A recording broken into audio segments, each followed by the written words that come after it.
రేపే అతిపెద్ద పౌర్ణమి. అలానే కాకుండా శుక్రవారంతో కూడి వస్తుంది. దానికి తోడు ఇంకొకటేంటంటే రేపు 1వ తేదీ కదండీ! మర్చిపోకుండా గుర్తుపెట్టుకోండి. మందార ఆకుతో ఇలా చెయ్యండి. ఇలా చేస్తే చాలండి, మీ కోరికలన్నీ కూడా తీరిపోయి మీరు కుబేరులవుతారు. అలానే కాకుండా అద్భుతమైన ఫలితాలు కూడా ఉంటాయని చెప్పొచ్చు. ఇది చాలా చాలా శక్తివంతమైన పరిహారం కాబట్టి తప్పకుండా చెయ్యండి. నార్మల్‌గా ఏంటంటే గనక చెప్పాలంటే మనకు మన జీవితంలో ఎన్నో కోరికలుంటాయి కదా!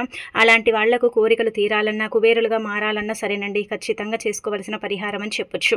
ముఖ్యంగా ఈ పౌర్ణమి ఏంటంటే అతీత శక్తివంతమైనది. ఈ పౌర్ణమి రోజున ఎవరైతే మందార ఆకుతో పరిహారం చేస్తారో అలాంటి వాళ్ళ యొక్క కోరిక ఎంత పెద్దదైనా సరే తీరుతుంది. ఇక మందార చెట్టు గురించి మనం చెప్పాలంటే ఇది చాలా చాలా శక్తివంతమైన వృక్షంగా పరిగణిస్తారు. మందార ఆకులతో చేసుకునే పరిహారాలన్నీ కూడా మనకి ఏంటంటే గనక చక్కగా ఫలిస్తాయని చెప్పొచ్చు. ఇవేంటంటే మనకు అధికంగా ఫలితాలను తెచ్చిపెడతాయండి. పౌర్ణమి రోజున మందార ఆకుతో పరిహారం చేస్తే జరగని పని కూడా జరుగుతుంది, తీరని కోరిక కూడా ఖచ్చితంగా తీరుతుందని పురాణ గ్రంథాల్లో చెప్పబడుతుంది. మీ కోరిక తీరాలన్నా, మీరు కుబేరులాగా మారాలన్నా సరే ఖచ్చితంగా ఏంటంటే కనుక ఈ పరిహారం చేసుకోండి. ఇది చాలా శక్తివంతమైన పరిహారం. పరిహారం వల్ల ఏంటంటే కనుక మీకు మంచి జరుగుతుందండి. ఎలా చేయాలో తెలుసుకునే ముందు ఒక చిన్న రిక్వెస్ట్ అండి, వీడియోకి ఒక లైక్ ఇవ్వండి. అలానే కాకుండా ఛానల్ని కొత్తగా చూస్తున్నట్టయితే సబ్స్క్రైబ్ చేసుకోండి. ఇక ఆ తర్వాత వచ్చేసి మనకేంటంటే చెప్పాలంటే రేపు పౌర్ణమి 1వ తేదీ కదా!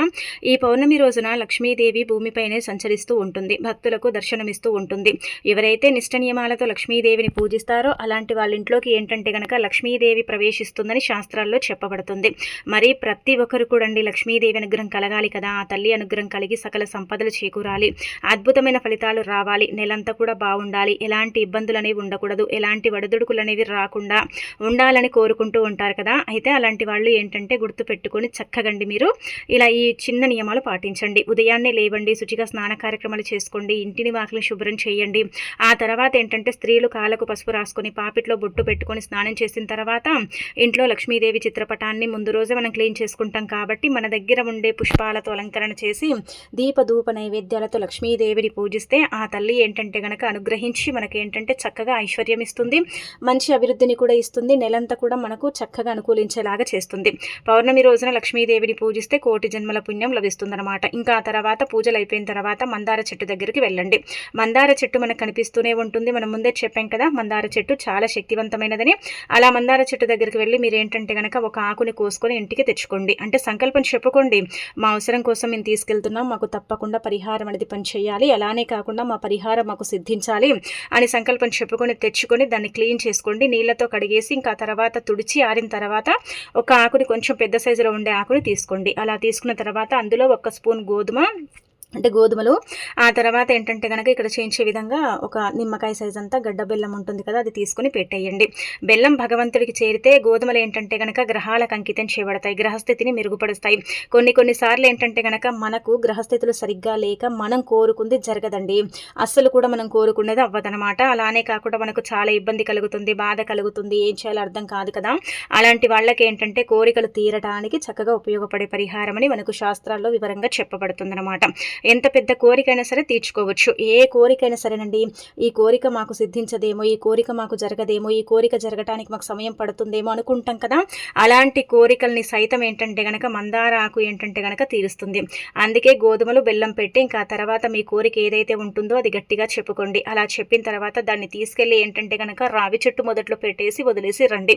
బెల్లాన్ని ఏంటంటే గనక మనకు చెప్పాలంటే ఈ మూగజీవాలు స్వీకరిస్తే ఇంకా తర్వాత గోధుమలు ఏంటంటే పిచ్చుకలు ఇలాంటివి తింటాయి కదా, ఇవేంటంటే దైవానికి అంకితం చేయబడతాయి కదండి.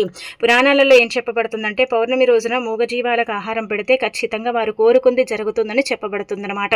మరి మీరు కూడా ఇలా గోధుమలు బెల్లం అంటే మందారాకులు పెట్టి రావి చెట్టు దగ్గర నమస్కారం చేసుకుని అక్కడ పెట్టేసి రండి. గట్టిగా మీ కోరిక కోరుకోండి, తప్పకుండా నెరవేరుతుంది. మీకే అర్థమైపోతుంది కోరిక తీరుతుందా లేదా అనేది తెలిసిపోతుందన్నమాట. అంత చక్కగా పనిచేసే పరిహారం కాబట్టి నమ్మకంతో చేయండి. సమయం సందర్భం అంటూ ఏమీ లేదు, ఎప్పుడు చేసినా కానీ ఫలితాలు అయితే రావటం అనేది మీరే చూడగలుగుతారని చెప్పొచ్చు. అంత పవర్ఫుల్ పరిహారం అనమాట. మనం ఏంటంటే మందార ఆకే కదా, దానివల్ల ఏం జరుగుతుంది, దానివల్ల ఏం ఫలితం రాదులే అనుకుంటాం, కానీ మందార ఆకు వల్ల మంచి ఫలితాలు వస్తాయండి. మన జీవితం అనేది మారిపోతుంది, మనకంతా కూడా మంచి జరుగుతుందన్నమాట. అలానే కాకుండా మనం ఏదనుకుంటే అది కూడా జరుగుతుంది. కోరికలతో పాటు మీకు ఏవైనా సమస్యలు ఉంటే అవి కూడా చెప్పుకొని మీరేంటంటే కనుక వాటిని కూడా తీర్చుకోవచ్చు. ఆ కోరికలు తీర్చుకోవడంతో పాటు సమస్యల్ని కూడా దూరం చేసుకోవచ్చని మనకు పరిహార శాస్త్రంలో కూడా చెప్పబడుతుంది. అందుకే ఇలా ఏంటంటే గనక ఇంకా పాటించేసుకోండి సరిపోతుందనమాట. ఇక ఆ తర్వాత రేపు పౌర్ణమి కదండీ! చాలా చాలా శక్తివంతమైనది కాబట్టి మీరేంటంటే మర్చిపోకుండా మీ ఇంటి పసుపు డబ్బాలో ఈ ఒక్క వస్తువుని పెట్టండి. ధనం ఆటోమేటిక్‌గా మనకేంటంటే గనక ఆకర్షిస్తుంది. అంటే పసుపు డబ్బాలో ఇది పెడితే ఏంటంటే లక్ష్మీదేవి మన ఇంట్లోనే తిష్ట వేసుకొని కూర్చుంటుంది. అదృష్టం ఇస్తుంది, ఐశ్వర్యం ఇస్తుంది, మన జీవితాన్ని మారుస్తుంది. నెలంతా కూడా మనకు చక్కగా కలిసొచ్చి ఎలాంటి బాధలు, ఇబ్బందులు లేకుండా చేయటానికి పరిహారం అనేది మనకు పనిచేస్తుంది. మనం ఏంటంటే చాలా వరకు కూడా అండి ఆడవాళ్ళము మన భర్త సంపాదన పెరగాలని మనం ఎన్నో నోములు, వ్రతాలు, పూజలు చేస్తూ ఉంటాము. అయినప్పటికీ కూడా ఒక్కొక్కసారి ఏంటంటే ఎలాంటి ఫలితం అనేది రాక ఇబ్బంది పడిపోతూ ఉంటాం కదా, బాధపడుతూ ఉంటాం కదా, ఎందుకు మా కోరికలు తీరవు, మేము అనుకున్నది జరగదని మనం ఏంటంటే కొంచెం డిసప్పాయింట్ అవుతూ ఉంటాం కదండి. అలా కాకుండా ఉండాలంటే మీరేం చేయనంటే కనుక రేపు తిదివార నక్షత్రం బాగుందనమాట. పౌర్ణమి రోజున నిష్ట నియమాలతో లక్ష్మీదేవిని పూజించి లక్ష్మీదేవికి ఎంతో ఇష్టమైన పరిహారాలు చేసుకుంటే ఆ తల్లి మనకేంటంటే గనక తరగని సంపదనిస్తుందని శాస్త్రాల్లో చెప్పబడుతుందన్నమాట. అందుకే లక్ష్మీదేవికి పసుపు అంటే చాలా ప్రీతండి. అంటే చాలా ఇష్టపడుతూ ఉంటుందన్నమాట. పసుపు అలానే మనకేంటంటే మంగళకరమైనది, శుభకరమైనది, శుభాలను సూచిస్తుంది. అశుభాలను దూరం చేసి అద్భుతమైన ఫలితాలను తెచ్చిపెట్టి మన జీవితాన్ని కూడా మారుస్తుందని మనందరికీ తెలిసిందే కదండి. అందుకే పసుపుతో చేసుకునే పరిహారాలన్నీ కూడా మనకు పనిచేస్తాయి. పసుపు గడపలకు రాస్తాము, అలానే కాకుండా పసుపుతో బొట్టు పెడతాము, పసుపుతో స్వస్తి గుర్తులు వేస్తాము, అలానే వచ్చేసి ఏంటంటే గనక కాళ్లకు పసుపు రాసుకుంటాము. స్నానం చేసేటప్పుడు కూడా శరీరానికి పసుపుని పట్టించి స్నానం చేస్తాం కాబట్టి పసుపుకు చాలా ప్రాధాన్యత ఇవ్వబడుతుందన్నమాట. పసుపు చాలా చాలా పవిత్రమైనదిగా భావిస్తారు. కావున పసుపు డబ్బాలో ఇది పెడితే భర్త సంపాదన ఏదో ఒక రకంగా పెరుగుతుంది. ధనానికి ఏంటంటే గనక కొరత అనేది రాదని మనకు శాస్త్రాల్లో చెప్పబడుతుందండి. అందుకే రేపు శుక్రవారం సమయం సందర్భం అంటూ ఏమీ లేదండి. ఇప్పుడు చెప్పే పరిహారాలు ఏ సమయంలోనే సరే చేసుకోవచ్చు మీ వీలుని బట్టి. ఎప్పుడు చేసినా కానీ రిజల్ట్ అయితే వస్తుంది. కాబట్టి మీరేంటంటే మీ ఇంట్లో మీరు పూజ చేసుకున్న తర్వాత ఒక రెండు యాలకులు తీసుకోండి. యాలకులు లక్ష్మీదేవికి ఇష్టం కాబట్టి యాలకులు తీసుకొని ఇంకా తర్వాత ఏంటంటే గుర్తుపెట్టుకోండి, మీరు ఇలా యాలకులు తీసుకున్న తర్వాత సంకల్పం చెప్పుకోండి. మా భర్త సంపాదన పెరగాలి, మాకు మంచి జరగాలి, మంచి ఫలితాలు రావాలి, మా జీవితం అనేది పూర్తిగా మారిపోవాలి, మాకు ఎలాంటి ఇబ్బంది ఉండకూడదు, బాధలు అనేవి రాకూడదని చెప్పుకొని ఆ తర్వాత ఈ 2 యాలకులు ఏంటంటే పసుపు డబ్బాలో పెట్టేసి వదిలేయండి. ఇది నెల మొత్తం ఉంచుకోవచ్చు. లేదంటే నార్మల్గా చెప్పాలంటే మీరు 15 రోజులు పెట్టి తీసి ఇంకా తర్వాత ఏదైనా చెట్టు మొదట్లో వేసినా సరిపోతుంది. అలా కూడా ఫలితాలు అయితే ఉంటాయి. కాబట్టి ఈ విధంగా కూడా మీరు ప్రయత్నించవచ్చు అనమాట అండి. కానీ ఖచ్చితంగా అయితే పసుపు డబ్బాలో మీరేంటంటే మర్చిపోకుండా మరీ గుర్తు పెట్టుకోండి. పౌర్ణమి రోజు పసుపు డబ్బాలో ఇది పెడితే 4 దిక్కుల నుంచి ధనం ఆకర్షిస్తుంది. అలానే భర్త సంపాదన కూడా పెరుగుతుంది. కాబట్టి చేసేసుకోండి. ఇక ఆ తర్వాత రేపు పౌర్ణమి రోజున ఏంటంటే గనక ఆవుకు ఇది తినిపించండి. ఆవుకు ఇది పెడితే చాలా మంచిదండి. సమస్త పాపాల నుంచి మనం బయటపడతాం. అలానే కాకుండా ఏంటంటే గనక మన అప్పులు తీరుతాయి. అనేక రకాల సమస్యల నుంచి కూడా మనము బయటికి రాగలుగుతాం. కాబట్టి ఆవుకు ఏంటంటే గనక వంకాయలను పెట్టండి. వంకాయలు పెడితే ఏంటంటే గనక మనమండి కష్టాలు బాధలు పడుతూ ఉంటాం కదా, అలాంటి వాటి నుంచి బయటపడగలుగుతాం. టమాటాలను పెడితే ఏంటంటే మనం కోరుకుంది కావచ్చు, లేదంటే ఏదైనా పని పెండింగ్లో ఉంటే ఆ పని జరగదు కదా, అలాంటి వాళ్లకు పనులు జరగటం కానీ ఇలాంటివి ఏంటంటే జరగటానికి అవకాశం అయితే ఉంటుందన్నమాట. అందుకే ఆవుకు వంకాయ కానీ, టమాటాలు కానీ, తోటకూర కానీ, అలానే కాకుండా బెల్లంతో కూడిన ఆహారం కానీ ఏదైనా సరే పెట్టొచ్చండి. ఒక్కొక్క దానికి ఒక్కొక్క ఫలితం అయితే మనం పొందే అవకాశం ఉంటుందన్నమాట. ఒక్కొక్క అంటే పదార్థం ఉంటుంది కదా, ఇప్పుడు మనం కూరగాయలు పెడతాం కదండి, ఆకుకూరలు కావచ్చు, నార్మల్గా ఏదైనా వెజిటేబుల్ ఏదైనా పెడతాం కదా, దానివల్ల ఏంటంటే మనకు ఎంతో మేలు జరుగుతుంది. ఎంతో అద్భుతమైన ఫలితం అయితే వస్తుంది. మన జీవితం పూర్తిగా మారిపోయి మనకంతా కూడా మంచి చేకూరుతుంది. కాబట్టి రేపు పౌర్ణమి రోజున ఏంటంటే గుర్తుపెట్టుకోండి, ఇలా మీరు తోటకూరని పెడితే తొందరలోనే కుబేరులాగా మారుతారు. ఇది గుర్తుపెట్టుకోండి. పౌర్ణమి రేపు వచ్చే పౌర్ణమి చాలా శక్తివంతమైనది. నెలంతా కూడా చాలా మంది కూడా అండి బాగుండాలనుకుంటారు. నెలలో ఎలాంటి ఇబ్బందులు ఉండకూడదు, బాధలు రాకూడదండి, చాలా చక్కగా ఉండాలి, చాలా బాగా కలిసి రావాలండి, మేము చాలా కష్టపడుతున్నామండి, ఇబ్బంది పడుతున్నామండి, అయినా కానీ డబ్బు సరిపోవట్లేదండి అనుకుంటారు కదా, అలాంటి వాళ్ళు రేపు పౌర్ణమి 1వ తేదీ కాబట్టి ఆవుకి ఏంటంటే కనుక మీ చేతులతో బియ్యపిండిలో ఏంటంటేనండి చిన్న గ్లాసు బియ్యపిండిని తీసుకొని అందులో బెల్లం నీళ్లు పోసి ముద్దలాగా చేసి ఆవుకు పెట్టి నెలంతా కూడా కలిసి వచ్చి నెలనే కాదు సంవత్సరం అంతా కూడా బాగా కలిసి వచ్చి ఎలాంటి ఇబ్బందులు ఉండకూడదు, ఎలాంటి ఒడిదుడుకులు రాకూడదు, నష్టాలు మాకు అంటే తలెత్తకూడదు, లాభాలు మాత్రమే ఉండాలి, డబ్బుకు సంబంధించిన సమస్యలు పోవాలని చెప్పుకొని ఆవుకు పెడితే మంచిది. అలానే కాకుండా ఏదైనా ఉద్యోగం కోసం ప్రయత్నాలు చేస్తారు కదండి, ఉద్యోగం అనేది రానే రాదు, ఎంత చేసుకున్నా కానీ ఉద్యోగం అనేది లభించదు కదా, అలాంటి వాళ్ళు కూడా ఏంటంటే కనుక ఆవుకు ఆహారం ఏంటంటే కనుక ఈ విధంగా పెట్టండి. శనగల్ని నానబెట్టి ముద్దలాగా చేసి అందులో బెల్లం కలిపి కూడా పెట్టొచ్చు. ఖచ్చితంగా 200% మీరు ఏంటంటే కనుక ఉద్యోగం వస్తుందన్నమాట. ఉద్యోగ ప్రాప్తికి అంటే కలుగుతుంది. కాబట్టి మీరేంటంటే ఈ విధంగా శనగల్ని పెట్టండి. ఆ తర్వాత ఉలువలు పెట్టొచ్చు. అలానే కాకుండా ఇలా రకరకాల వస్తువులన్నీ కూడా పెట్టుకోవచ్చండి. ఒక్కొక్క వస్తువుకి ఒక్కొక్క రకంగా ఏంటంటే గనక మనకు ఫలితాలైతే ఉంటాయన్నమాట. ఇది చాలా చాలా శక్తివంతమైనది కాబట్టి ఏంటంటే ఆవుకైతే మీరు ఆహారం తప్పకుండా పెట్టండి. పెట్టేసి ఏంటంటే గనక ముక్కోటి దేవతల యొక్క అనుగ్రహాన్ని పొందండి. ఎందుకంటే ఆవు సమస్త దేవతల యొక్క రూపంగా భావిస్తారు కాబట్టి ఆవుకు ఆహారం పెడితే మంచి జరుగుతుంది కానీ చెడైతే జరగదు. ఇది గుర్తు పెట్టుకొని ఇంకా ఆవుకి ఇలా పెట్టడం వల్ల ఏంటంటే గనక మంచి ఫలితాలు అయితే పొందగలుగుతారని చెప్పొచ్చు. ఆ తర్వాత ఏంటంటే రేపండి ముఖ్యంగా తులసి మొక్క ఉంటుంది కదా, ఆ తులసి మొక్క వేర్లతో ఇప్పుడు చెప్పే విధంగా చిన్న పరిహారం చేయండి. మన మీద ఏంటంటే కనుక నెగిటివ్ ఎనర్జీ చాలా ఉంటుందండి. మనం చాలా బాధపడిపోతూ ఉంటాం, ఇబ్బంది పడిపోతూ ఉంటాం. అలానే కాకుండా ఇంకొకటి ఏంటంటే కనుక చెప్పాలంటే మనకు ఇలా మన మీద చెడు ప్రయోగాలు కూడా జరుగుతూ ఉంటాయి కదండి. మనం అంటే గిట్టని వారు మన మీద చెడు ప్రయోగాలు చేస్తూ ఉంటారు, మనని ఇబ్బంది పెడుతూ ఉంటారు, బాధ పెడుతూ ఉంటారు, ఏం చేయాలో అర్థం కాదు కదా. అలాంటి వాళ్ళు ఏంటంటే గుర్తు పెట్టుకొని తులసి మొక్క వేర్లు ఉంటాయి కదా, అవి చాలా పవిత్రతను కలిగి ఉంటాయండి, చాలా శక్తివంతమైనవి అనమాట. వీటితో చేసుకునే పరిహారాలన్నీ కూడా మనకి ఏంటంటే సిద్ధిస్తాయి.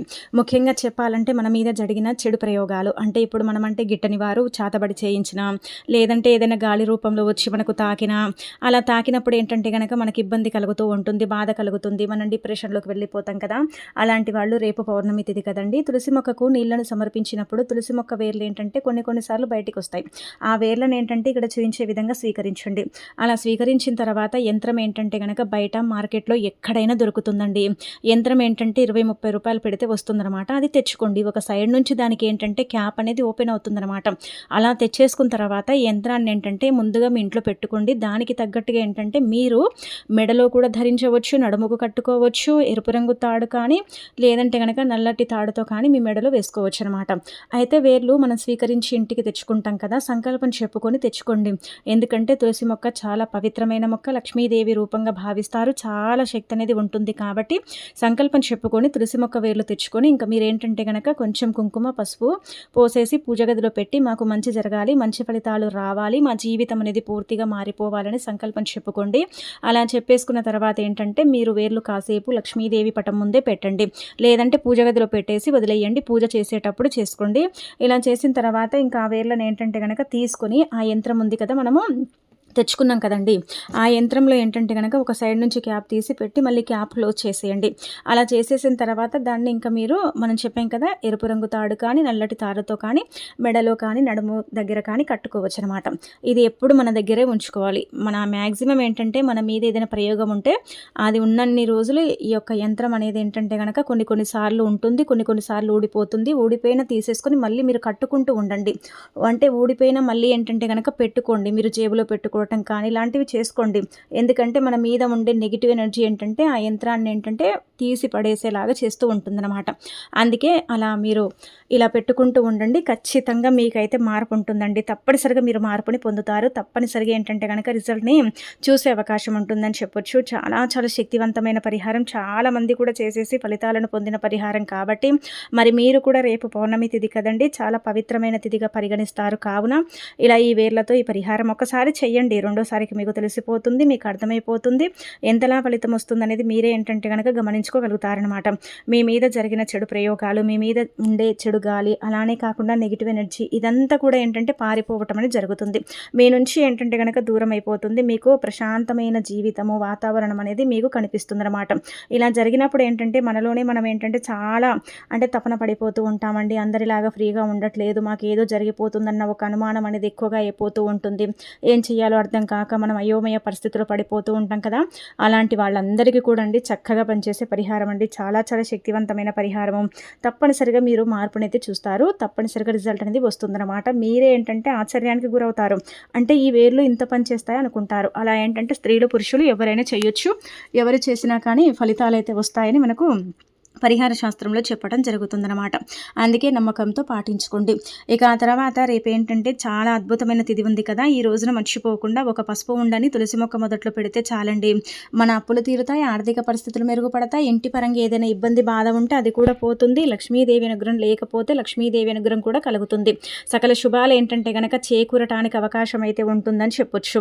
అందుకే మీరు ఏం చేయండి అంటే ఒక చిన్న టీ స్పూన్ ఉంటుంది కదా, ఆ టీ స్పూన్ అంత పసుపుని తీసుకోండి. అందులో నీళ్లను పోసేసి చేసి చిన్న ఉండలాగా చేయండి. మనం పసుపు గణపతి చేసుకుంటాం కదండీ, ఆ టైప్‌లో చిన్న నిమ్మకాయ సైజ్ అంతా పసుపు ఉండ చేయండి. అలా చేసిన తర్వాత ఆ పసుపు ఉండని చేతిలో పట్టుకొని మీకుండే అప్పుల గురించి చెప్పుకోండి. అంటే మానవ జీవితం అన్న తర్వాత అప్పులు కామన్‌గా ప్రతి ఒక్కరికి ఉంటాయి. కొంతమందికి ఎక్కువగా ఉంటాయి, కొంతమందికి ఏంటంటే తక్కువగా ఉంటాయి కదా. మీకుండే అప్పులన్నీ కూడా మీరు చెప్పుకున్న తర్వాత అప్పులన్నీ తీరాలి, అప్పుల కూబిలో నుంచి బయటపడాలి, అప్పులు ఇచ్చే స్థాయికి వెళ్ళాలి, అప్పనేది మా జీవితంలో ఉండకూడదని గట్టిగా సంకల్పం చెప్పుకొని ఆ పసుపు ఉండని ఏంటంటే గనక తులసి మొక్క మొదట్లో పెట్టండి. దీన్ని తీయకూడదు. మట్టిని కొంచెం జరిపి పెట్టి ఇంకా క్లోజ్ చేసేయండి మట్టిని. ఇంకా తర్వాత ఏంటంటే రోజు నీళ్లు పోస్తున్నట్టయితే ఆ పసుపు ముద్ద ఏంటంటే గనక ఆ మట్టిలో కలిసిపోతుంది. అలా మనకు లక్ష్మీదేవి అనుగ్రహం కలిగి మన అప్పు కూడా తీరుతుందని పురాణ గ్రంథాల్లో చెప్పడం జరుగుతుందన్నమాట. అందుకే తప్పకుండా ఏంటంటే గనక ఇలా ఆచరించుకోండి.